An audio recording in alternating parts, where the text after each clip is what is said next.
The Empire has just won the greatest victory in its history.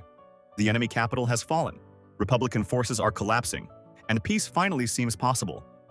But one tiny soldier refuses to celebrate because Tanya Degurechaff understands what everyone else is missing. The Republic has not surrendered. The world's remaining superpowers are terrified of the Empire. And this victory has not ended the war.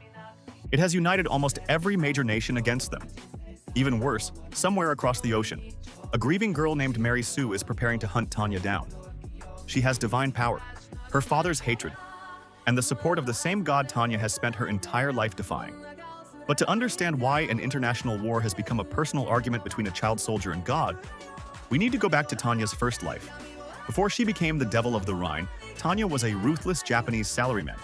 He believed in efficiency, logic, and personal responsibility. Human emotion was simply another weakness to manage. After firing an underperforming employee, that same employee pushes him in front of an approaching train. Time freezes moments before his death. A mysterious entity appears through the people standing around him and claims to be God. But the salaryman refuses to accept that. He calls the entity Being X, then argues that faith only exists because desperate people need something to blame. Being X takes the insult personally. So the salaryman is reincarnated into a world designed to destroy everything he believes.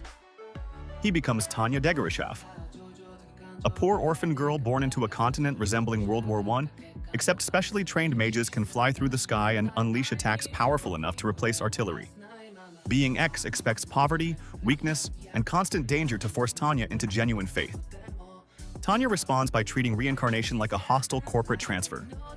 If this world is determined to crush her, she will simply become too valuable to kill.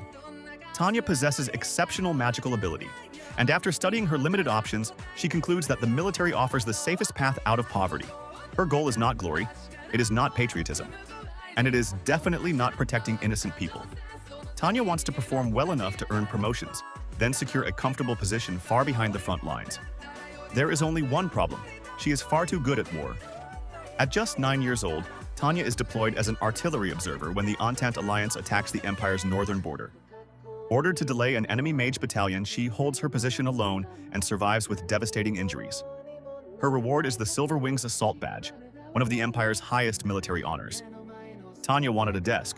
Instead, she becomes a national war hero. And things only get worse when she is assigned to test an experimental computation jewel called the Type 95. The device can amplify a mage's power far beyond normal limits, but it is dangerously unstable. Chief Engineer Adelheid von Schugel nearly kills Tanya repeatedly while trying to make it work. Just as the project is about to fail, Being X intervenes. The Type 95 becomes permanently stabilized, but only for Tanya, and only when she prays. That is the catch. Whenever Tanya needs its full power, she must praise the deity she despises. The prayers alter her emotions and fill her mind with artificial religious devotion. Being X calls it salvation. Tanya considers it psychological warfare. But refusing to use the device means dying, so she prays through clenched teeth. On the Rhine front, Tanya quickly earns a terrifying reputation. When 2 soldiers disobey her, she transfers them to a supposedly safer position, knowing enemy artillery will likely kill them there. They die exactly as she predicted. Later, when a Republican Mage company destroys a nearby Imperial unit, Tanya sends her remaining soldiers away and engages the attackers alone. She offers them a chance to surrender. They refuse. Tanya wipes them out. To Imperial Command, she is a tactical genius. To Lieutenant Colonel Erich von Rerigen, she is a monster wearing the body of a little girl. And to the enemy, she becomes known as the Devil of the Rhine. But that reputation traps Tanya even further. The better she performs, the more dangerous assignments she receives. Her competence is not buying her freedom. It is turning her into military property. Tanya is eventually sent to officer training in the Imperial capital. For the first time, she believes she has escaped the battlefield.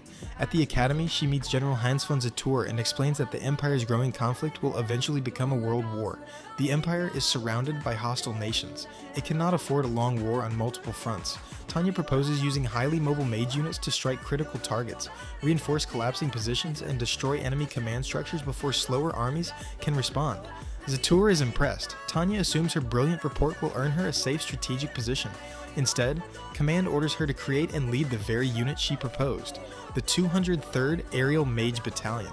Tanya tries to sabotage recruitment by designing an impossibly difficult screening process. When that fails, she subjects the surviving candidates to a month of brutal training, hoping they will quit. They do not. They become terrified that leaving will somehow be worse, so they endure freezing temperatures, live fire exercises, exhaustion, and Tanya's complete lack of mercy. By the end, Tanya has accidentally forged one of the Empire's strongest mage battalions, and now the military has the perfect weapon. Unfortunately for Tanya, she is holding it. The 203rd's first campaign is against the Grand Duchy of Dacia. The Dacians invade with outdated tactics, weak weapons, and no meaningful aerial mage support. The result is not really a battle, it is target practice. The 203rd annihilates the invasion, then destroys a major arms factory inside the Dacian capital. Tanya even exploits international law by announcing the attack in such a childish voice that the factory workers assume it is a prank. Technically, she warned them. Practically, nobody escapes. But this easy victory hides a much bigger danger. Every time the Empire crushes another opponent, neighboring countries become more convinced that it must be contained. The Empire is winning, and slowly frightening the entire world into an alliance against it. Tanya understands that a two-front war could destroy them.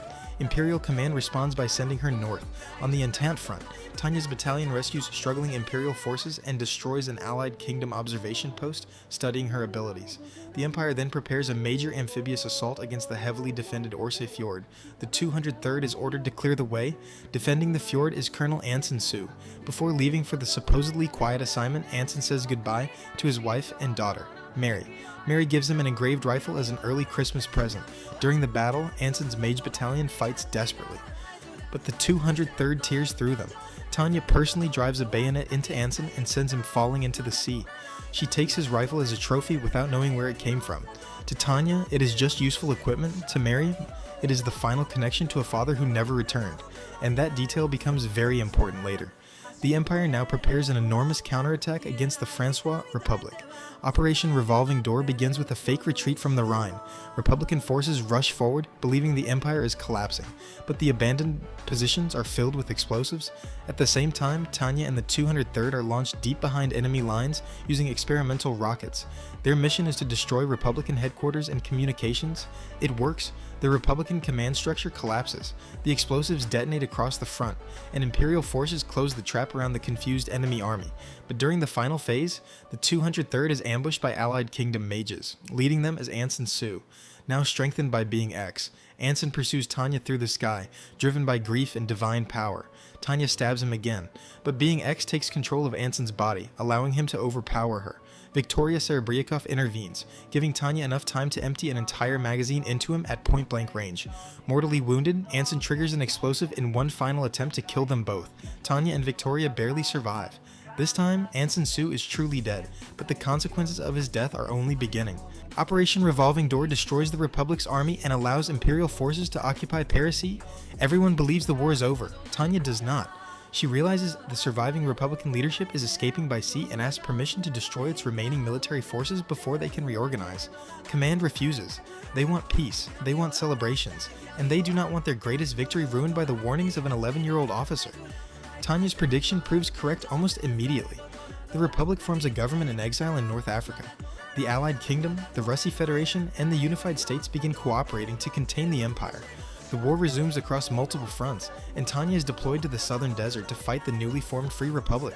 Even there, she continues openly challenging being X, declaring that humanity, not God, controls its own destiny. But while Tanya is fighting in Africa, someone else is preparing to enter the war.